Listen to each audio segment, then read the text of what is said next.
themselves. Joining us right now is Florida Republican Congressman Lieutenant Colonel Allen West. Congressman, welcome back. Thanks so much for being with you, Brian. So they take out 876 pages, 392 presentations of this huge training manual. Most of it revolved around the insensitivity towards the Muslim community. Your reaction? Well, I think we have to understand that when tolerance becomes a one-way street, it will lead to cultural suicide.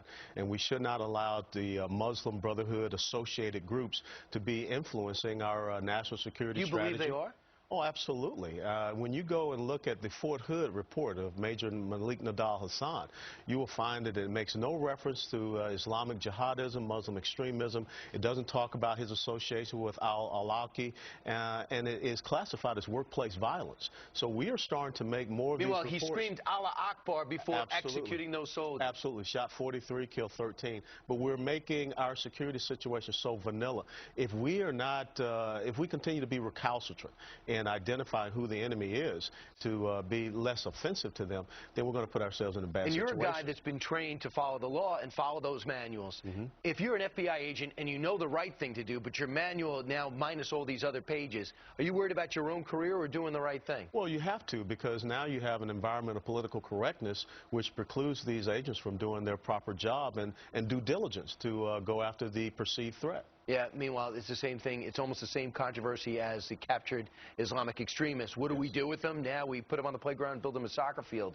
Here's a quote from Dick Durbin's letter to FBI Director Robert Mueller. He says, there's a real risk that agents will be operating on false assumptions about Arab Americans and American Muslims that could harm counterterrorism efforts by leading FBI agents to target an individual based on religion or ethnicity, rather than suspicion of wrongdoing.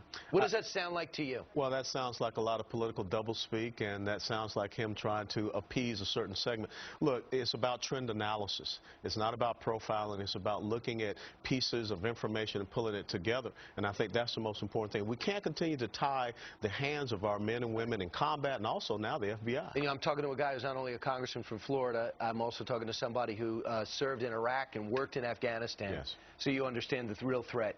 Let's talk politics. Sure.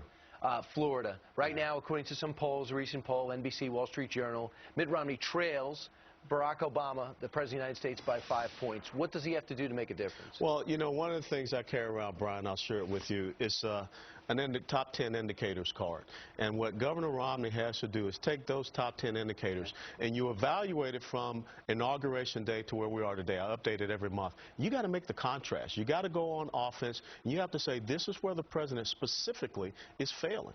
And I think when you make that case, for instance, today, if Mitt Romney were to talk about the fact that you have state-controlled oil and gas companies going to cut off that supply going to Israel.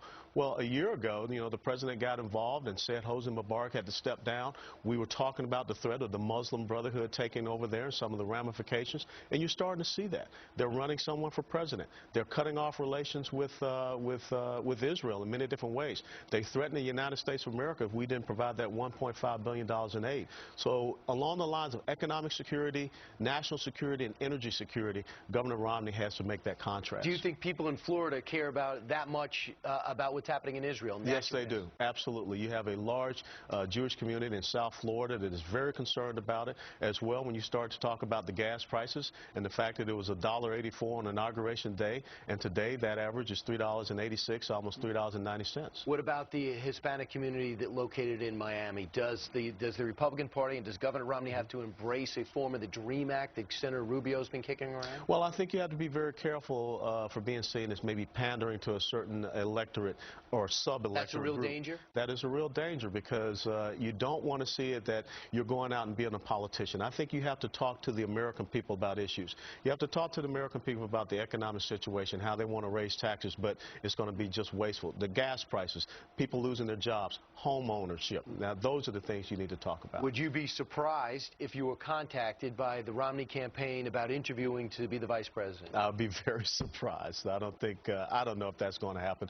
You know, the most important thing for me is to be a good congressional representative. And you're doing that. Congressman West, always great to see you. Always great. All right, I'll talk to you on the radio in a little while. You got it. Thank you.